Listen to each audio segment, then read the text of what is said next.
Thank you, Pamela. And before the time that I have, because I know lunch is waiting for all of us, the reason I picked that up is we all are familiar with Gen AI and what it's been doing for last about year and a half, 2 years, slightly more than that. We all know data engineering very well on what goes on in the background. What unfortunately gets missed out is that middle child. It is not getting the focus that it needs, which is adoption. You can build best in class systems, but till they are actually used by the industry or the intended user base, it is of no use. And we've seen that play out in the last few weeks as well. Right? Earlier this week, Llama 3 was launched, breaking all records in what accuracy, precision, and other metrics it can get to.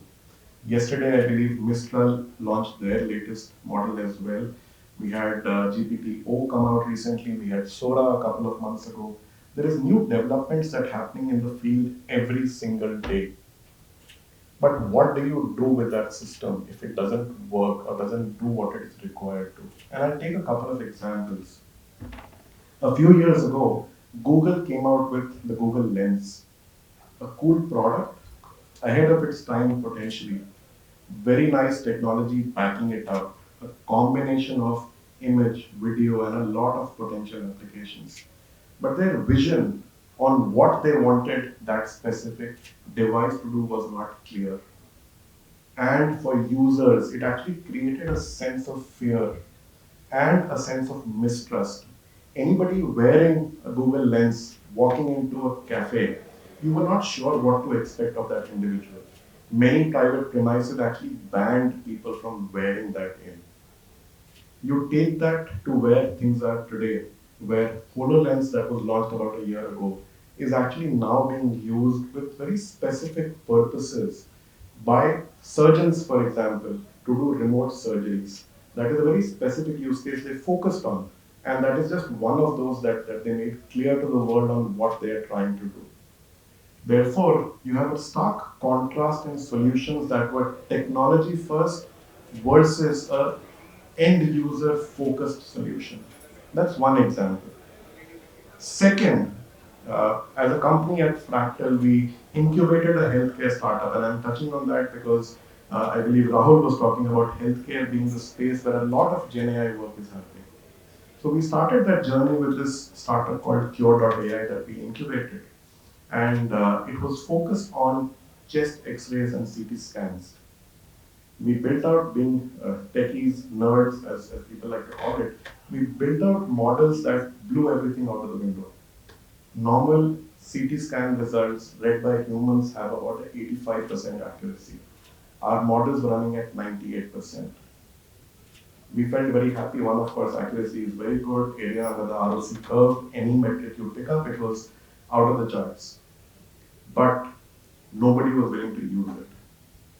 And the reason you realize when you walk into a triage center in a hospital, there are multiple screens in front of every assistant who's trying to look at every single image. The time spent on each image is 1.5 seconds to 3 seconds. And that is why error rates tend to be high. That's one. Second, a lot of places where you actually need models like this to work are actually remote areas. And how does that happen in today's world for developing countries like ours? Or pick up any country in the world that's developing. You actually have remote areas where there is no hospital access.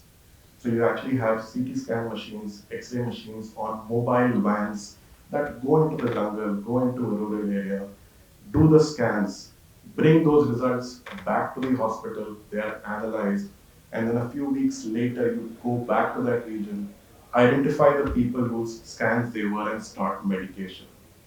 Unfortunately, given the nature of the developing world, it's very difficult to catch those people again who actually need the medicine and the care.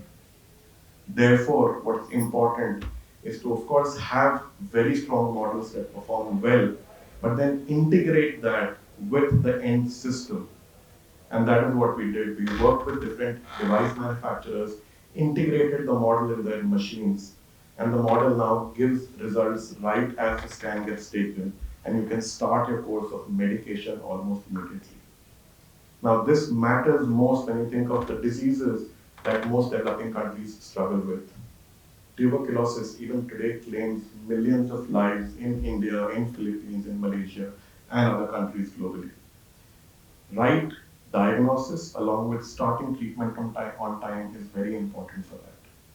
Now, combining that, keeping that end user, which is the technician in mind, and the outcome that you're trying to drive towards, which is better health facilities for everybody, made us get to that solution, which eventually was adopted. It is live today in 300 sites globally. It is FDA approved. It is used by the NHS in a lot of different situations. So that's one part of adoption. How you think of the outcome that you're trying to drive and use that to craft your solution the right way. The second topic that I'll touch on, and this maybe goes a little backwards from what Leela was, I think, referencing earlier on adoption. Uh, the human mind actually is something that behaves very similarly over large periods of time because our cognitive memory has been inherited over tens of thousands of years.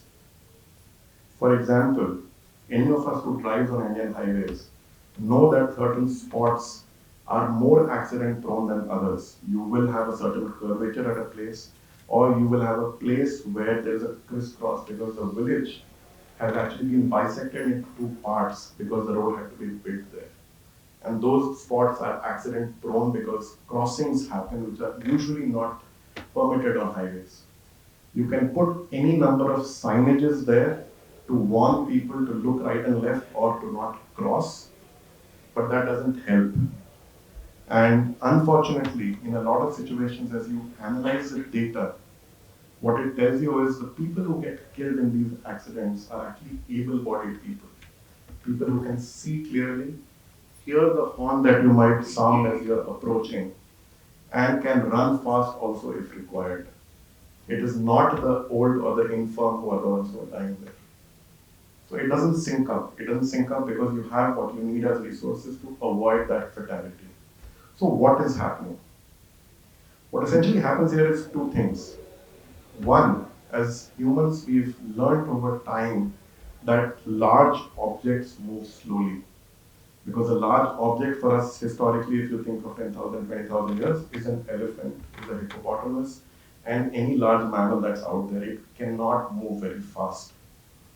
That is ingrained in our mind. So if we see an approaching object, we do not know how fast it is going because we see it as a large object coming from far away. So it will take time. That's one. Second, as humans, as if I put myself as a driver, as I'm driving, if I'm not looking at my odometer, without looking at it, I don't have a sense or a reference of what speed am I going at. And that speed reference is very, very important. Now that's another area in which we at Fractal, we did some work on behavioral science, trying to understand these neurosignals to the brain.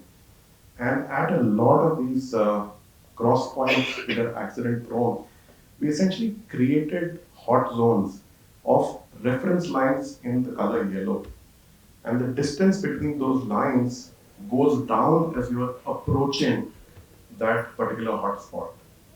Other countries have done this similarly with creating some sort of a vibration mechanism by engravings on the road that give you a feedback on the steering itself. Now the intent is to essentially create a reference point for you or to create a slight disturbance in your mindset to make you refocus on where you're going and watch out for what might come in front of you. So my submission to wrap up quickly is it is very important to think of adoption, think of the end user, integrate the flow with what the user is going to do on a day-to-day basis, and think of the human mind.